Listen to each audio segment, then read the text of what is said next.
Baik, terima kasih Walimul dan juga Mahirah. Bismillahirrahmanirrahim. Assalamualaikum warahmatullahi wabarakatuh. Selamat pagi dan salam sejahtera Auda. Alhamdulillah bersua kita kembali hari ini dan terima kasih atas kesediaan Auda menyaksikan Rampai Pagi menerusi lintas langsung dari daerah Tutong. Jadi bagaimanakah perkabaran Auda hari ini? Semoga Auda dalam keadaan yang baik dan ceria selalu menjalankan hari Auda dan tugasan Auda pada hari ini ya. Dan untuk makluman bersama juga Auda, keadaan cuaca di daerah Tutong dalam keadaan yang baik dan cerah saja pada pagi ini.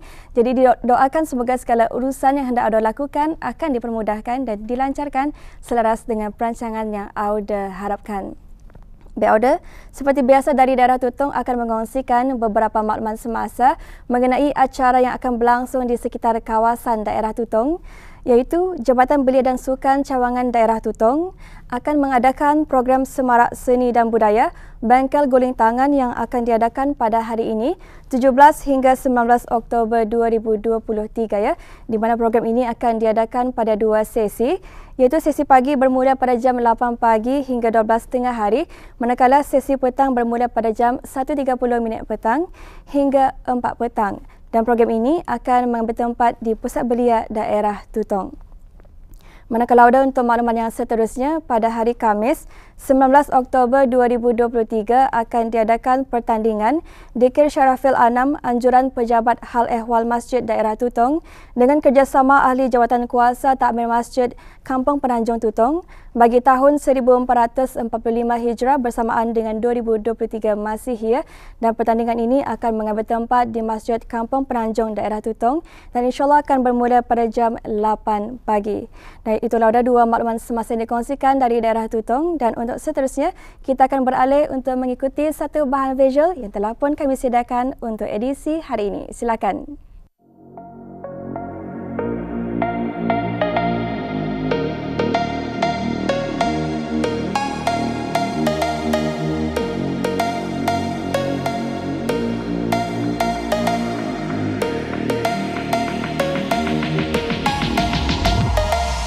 Dart adalah satu bentuk permainan di mana buah dart yang mempunyai bentuk seperti peluru berpandu kecil dilemparkan pada sasaran bulat atau dartboard yang ditetapkan di dinding.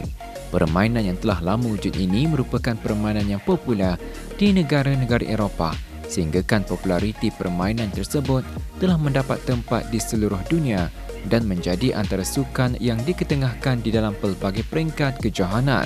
Maksud perkataan dart adalah terkaman, damak, terpaan, seligi atau anak panah kecil untuk melemparkan dalam permainan.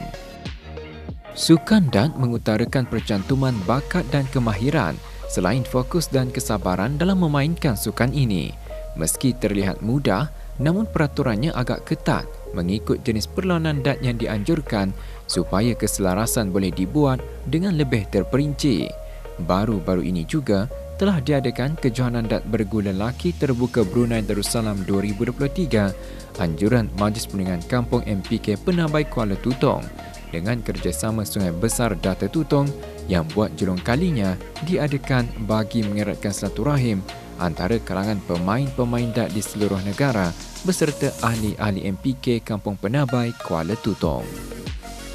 Yang menyertai kejohanan ini seramai 92 pasukan dari keempat-empat daerah.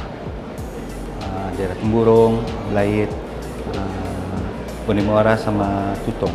Buat masa ini di daerah Tutong, masa ini ramai pelang yang bermain.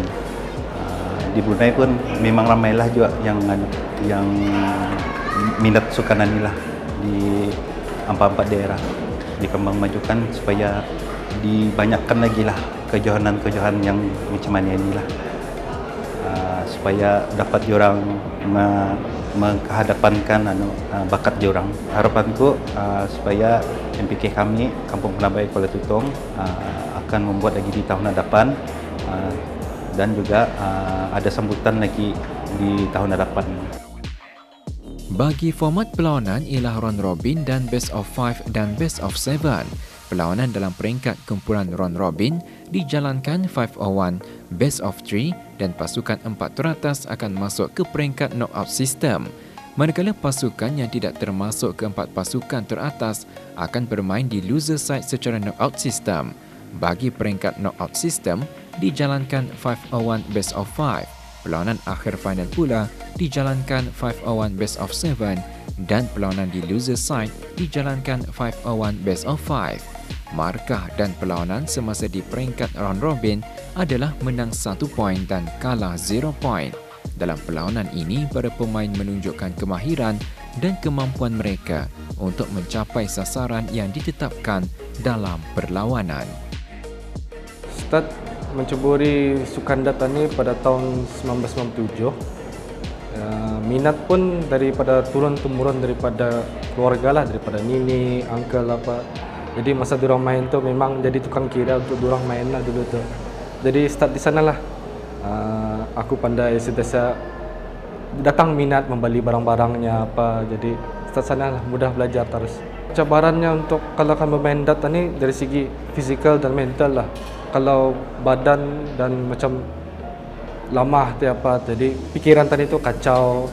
Pasal tadi tu permainan data ni ya menggunakan fokus kan, stamina juga. Kalau nada stamina, nada daya fokus pun hancur je mainan je. Kalau dari segi dat, dia kadang-kadang macam kita ni kan, dia ada ikut orang je memegang. Dia ada front grip, center grip, rear grip. Ikut depends on macam mana tani memegang. Dan kalau dari segi pointer tu ikut macam mana tani memegang je. Adakah tani tu memegang dari segi depan, tengah ataupun mengambil di dalam lagi. It depends on setiap individu lah macam mana ia memegang dat. Pengalaman saya bermain di Kuala Lumpur, di Sabah KK, di Kuching, di Sibu apa, banyaklah mengikut di negeri-negeri Malaysia apa. Mudahan dah sukan data ni dapat diteruskan untuk mengambil jangka masa yang panjang lah. Saya berminat dalam sukan ini semasa saya muda, berumur 15 tahun. Saya berminat pasal bapa saya dulu bermain dat. Kami anak beranak pun ikut dia bermain dat sampai masa ini. Yang buat mencabar arah sukan data ni, pemain-pemainnya bukan biasa-biasa saja. Durang banyak pengalaman walaupun durang berumur, tapi pengalaman durang cukup dari durang muda sampai masa ini. Yang susah dalam data ni memerlukan konsisten sama fokus untuk mengambil poin, sama untuk mencekkan data tu. Untuk majukan diri dalam sukan ini memerlukan banyak lagi latihan lah. Mengikuti kejohanan-kejohanan dalam negeri maupun luar. Penglibatan para pemain dat dari pelbagai peringkat umur menunjukkan permainan sukan dat mempunyai para peminatnya yang tersendiri yang mampu memberikan persembahan yang baik dalam kejohanan dat yang dianjurkan, yang setentunya dapat mengasah bakat dan mencungkil bakal atlet yang berpotensi di samping memperkenalkan sukan ini ke arah disiplin yang teratur yang secara tidak langsung membantu dalam memajukan sukan dat di negara ini.